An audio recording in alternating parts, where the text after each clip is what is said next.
Hi, I'm Richard Winstone from Over50smoney, and today I'll be talking to Paul Green, our CEO and the consumer champion for Over 50s, about the Over 50s Money 7-step household budgeting process.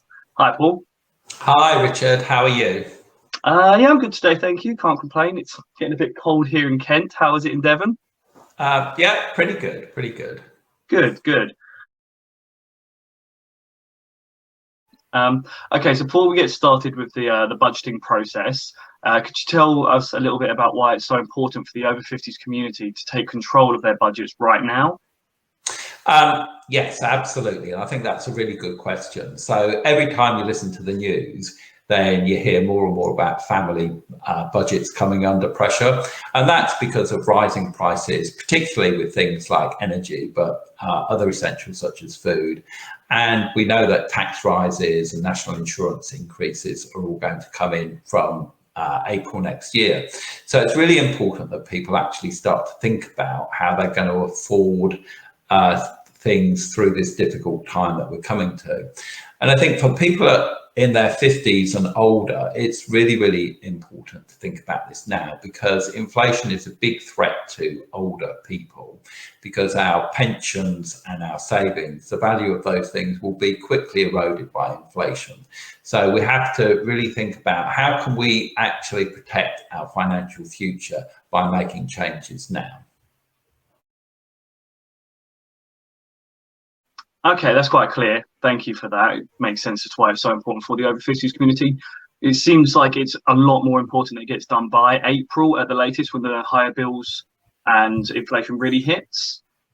Yeah, absolutely. It makes sense to get this stuff done now.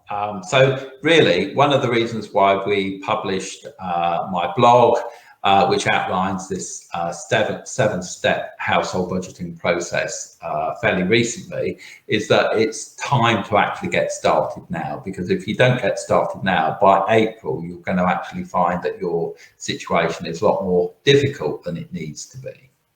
Yeah. And as we're going through Christmas, expenses seem to rocket anyway. So getting control, be on top of it now. Yeah, it makes sense. It does. So how do people start? What's the first step in the process? Walk us through it. Well, the first step in the process is actually to just start making quick cutback savings. And you can do that very easily. So quick cutback savings are things that you know that you don't need to spend money on, that you feel you can go without in the short term. Okay, a couple of examples. So a couple of examples might be, you go and buy a newspaper every other day, you buy coffee out several times a week. Those are things that, might be part of your routine, but you actually don't need to spend that money. Okay, discretionary items you could probably get elsewhere for cheaper. So like making a coffee at home in a takeaway cup, or getting your news online instead. Yeah, exactly. So making other choices, so not necessarily going without, but making other choices that are just cheaper or even free. Yeah, because if you've got your broadband connection, actually you can check out the news on the BBC and other newspaper websites and things without having to spend £1 a day on a paper. So it's the sort of spending where you're not really thinking about it. It seems quite cheap. It adds up quite quickly across the week. And they are quick to cut back. Yeah, absolutely. But the thing that you should do is really set yourself a target. So it might be a target such as, I want to say £50 per month, and I want to have that in my pocket at the end of the month. Set yourself that target and stick to it. One of the reasons why this is the first place to start is it's quick and easy. Another reason, though, is if you've got the staying power with these initial savings, then actually it probably means you're going to see through a bigger change to your overall spending pattern that you might want to bring about later. If you can't stick to these simple things, then you're unlikely to be able to make bigger changes. Okay, so it's about changing your long-term sort of mental attitude towards spending, and starting with the smallest steps. You can start to succeed on that, you take the bigger steps. Absolutely. Okay, thanks for that. So then step 2, I assume, is therefore a bigger step. What's step 2? Yeah, so in step 2, you actually need to spend some time doing a bit of analysis. and you need to go through things in quite a lot of detail. So you really understand what your position is in terms of how you spend money and the money that you receive in, so your income. So in terms of how you spend money, then there are some very useful kind of sources to go through. So your bank statements, credit card statements, any store cards that you've got, have a look at those statements. Think about things like how you spend cash. And if you spend quite a lot of cash, you probably need to track that over a period of weeks by just writing down what you spend the money on and how much you spend. And then what you need to do on the expenditure side is really to break that into some categories so that you can actually start to think about your spending patterns overall and how you might manage those going forwards. And I'm not going to talk about those categories in detail in this conversation because people can actually find those on the Over 50s website by looking at the blog on this topic. Okay, and for those people that are watching, I'll include a link to that blog in the comment section if you're watching this on YouTube, just to make it a bit easier for people. But it's useful that you've got the categories written down to help simplify the budgeting process. Yeah, so they're all there. And then on the income side, you just need to make sure you don't forget any income. Yeah, so different people at different stages of their lives will probably have different income sources. So for example, if you're at work, you're going to have a salary and probably not a pension. And if you're retired, you're more likely to have a pension and not a salary. But effectively, what you do in the second step is you understand where you spend money and all the money that you've got. And that then provides a platform for moving forwards to think about the changes that you might bring about. Okay, so it sounds like step 2 is where you do all the legwork in this budgeting process. Hopefully that's the busiest part, because it does sound like quite a lot to do. And it also sounds like it's foreshadowing step 3, which I assume puts that budget into practice somehow. Yeah, so the third step is really about setting a new reduced budget. But I wouldn't say that step 2 is where all the legwork's done, because I think step 3 in many respects is the hardest part. Oh, so really? what you need to do in step 3 is you actually need to really work together as a family unit to make sure that you really agree what you're trying to achieve. So all of my experience with household budgeting says that if you want to make long-term reductions in how much you spend, you do need to have a clear goal in mind. And so people in their 50s and over may possibly not have such clear goals as they had when they were younger. So, for example, in my life, a very clear goal was to save money for a deposit for my first house. Yeah. But as you get older, then, you know, things change a little bit, but actually being really thoughtful now about what you want to do in terms of having a certain standard of living when you're retired, making sure that you've provided for yourself for what could be a long period of time when you want to be active in your life, but don't have an income from paid work is really important. So you need to work out what those goals are. Okay, and agree those goals with your household. So that's why it's called the household budgeting process and not just a budgeting process. Yeah, absolutely. Because, you know, if I want to make a certain set of changes, but my wife isn't committed to them, then, you know, she'll still keep spending on the things that are important to her. And actually, that doesn't help us if together we should be having some, you know, some really clear goals around these things. So it makes sense to talk together and agree these things. Okay, so setting household budgets, setting household targets has other uses as well. For example, if you've got willpower issues or staying power issues, and this is a personal thing for me, I know I do, it helps if everyone else is in on the goal and they can be strong when you're not. So in our house, we've set a SMART target, SMART being specific, measurable, achievable, realistic, and time-based. And our target as a household of 4 is to cut down the number of takeaways we have from what's currently averaging, or what was previously averaging, 2 a week to 2 a month. So it's very specific.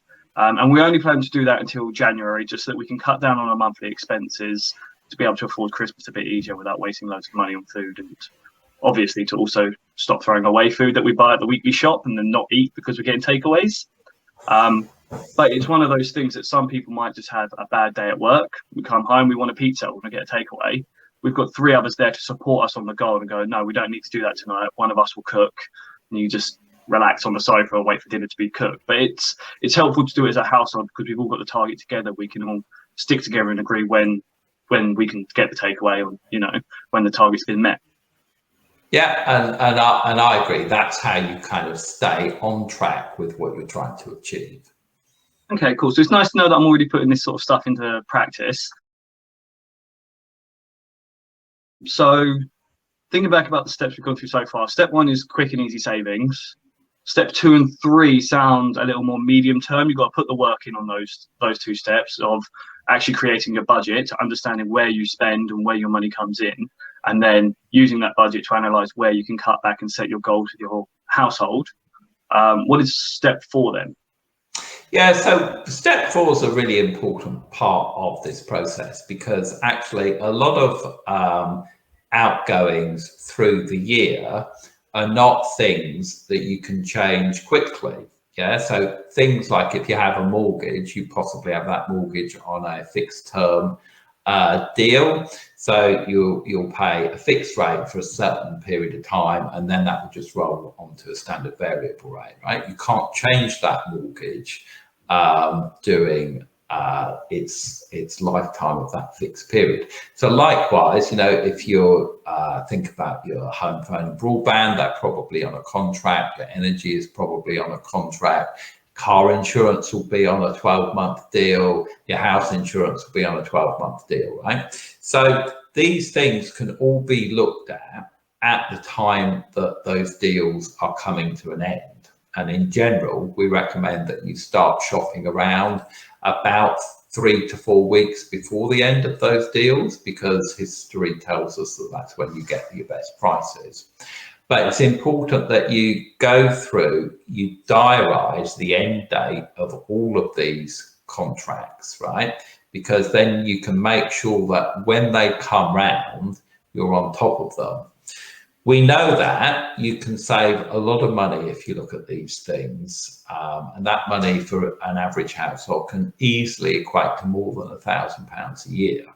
So you definitely need to diarise these things forwards. When it's time, make sure you shop around and get your best deal. Okay, so let me just summarize this for you, Richard. The first step is where you start to make quick cutbacks on things that you can do without. The second step is where you actually really understand how you spend money and the money that you've got to spend. The third step is where you think about how you reduce the amount of money that you spend, and you can start to make savings on those things in the short term. But actually, in the longer term, the next step, step 4, is really about diarising forwards big savings that you can make when the time is right. Okay, that's clear in my head. Thank you for summarising that, because I was struggling a little bit. So step 1 is your very short term. Steps 2, 3, and possibly 4 are your medium to long term savings. Yeah, exactly. Exactly. That kind of feels like we're done. So how are there still 3 more steps? What the last? No, well, there still have to be 3 more steps for the following reasons, right? Just because you've worked out these things doesn't mean that you've actually put the best practice into your day-to-day behaviour. So step 5 is really about understanding how well you've done. Yeah, so it's about really making sure that you review your progress on a regular basis against your goals. Yeah, and you may find that you're doing fine, but you may find that in some areas that you're struggling, right? And if you're struggling, then you need to work out, am I struggling because the goal isn't right? Is the goal just unrealistic for me? Or am I struggling because I haven't actually done some of the things I need to do to make the cutbacks that I committed to? So that's a bit of a balance. And again, that sort of thing is best done in discussion with your family. So if you can all sort of agree, do we need to shift this goal, or do we need to change our behavior to be tighter, then that's going to get you to be more successful. So that's step 5. Step 6 is actually about implementing those learnings. So once you've thought that all through, make some changes if you need to. So if you need to cut back more on some things. If you need to be a little bit easier on yourself on some other things, then free those up. So for example, if there's no way you're going to be able to live without buying 2 chocolate cakes a week, and that keeps you happy, just make sure you have the 2 chocolate cakes a week, because if you're not happy, you're not going to deliver your other goals, right?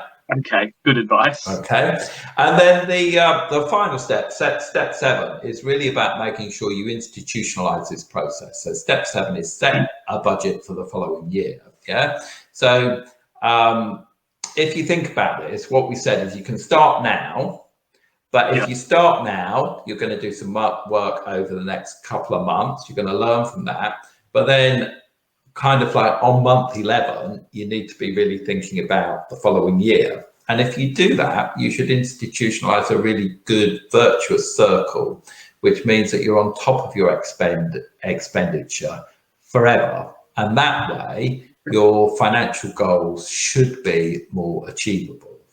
So it's not about just starting now and saving a few pounds each month. It's about permanently taking control of your finances. Yeah, I could put it better than that. Okay, well, I think that makes a lot of sense, and it seems fairly simple to start. So I hope so. Okay, so before we go, Paul, so I know you're busy today. Do you mind asking just a few more questions for me? Yeah, that's no problem. Cool. So whilst the 7 steps seem very self-explanatory and quite easy to follow, in your experience or from people that have used it in the past, has anyone ever really struggled, and what sort of struggles have they had using the 7 steps?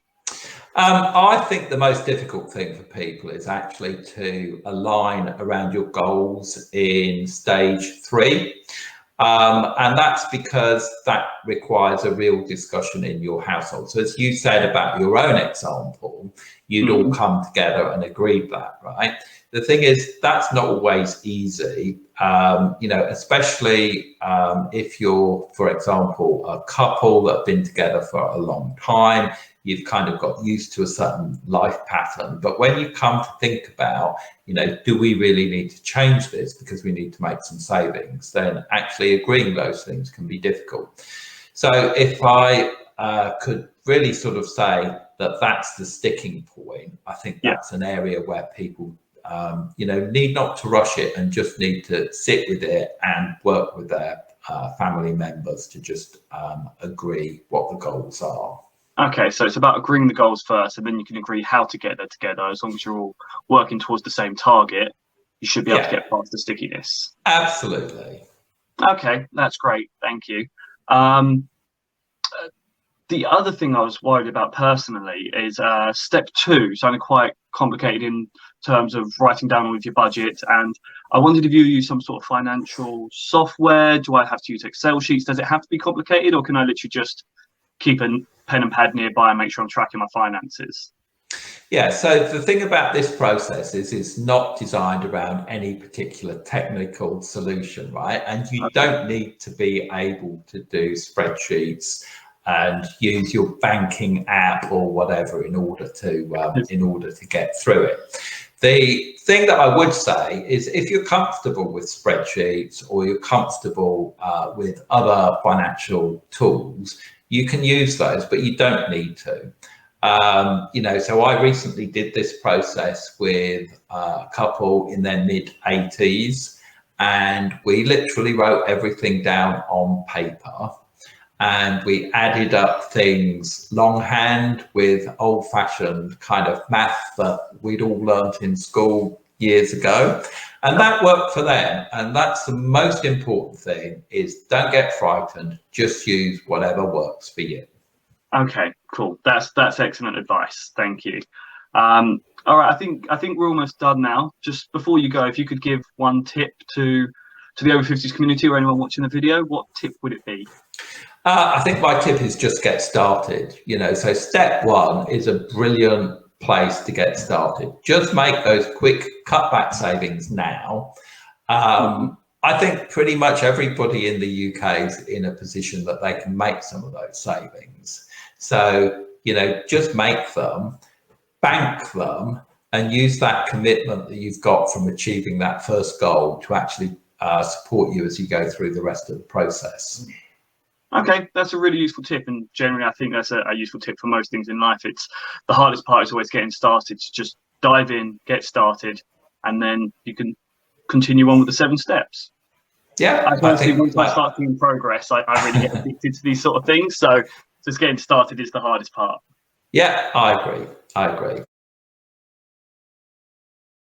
Thank you for that, Paul. That's the over 57-step household budgeting process. We hope you've enjoyed the video. For those of you watching on YouTube, there'll be links in the comments section below to this blog and the categories blog that Paul mentioned during the video. For everyone else, you can find these blogs available on Paul's blog tab on our website, over50smoney.com. Thank you for watching, and we'll be back soon with more helpful videos for the over 50s community. All right, thank you. Bye.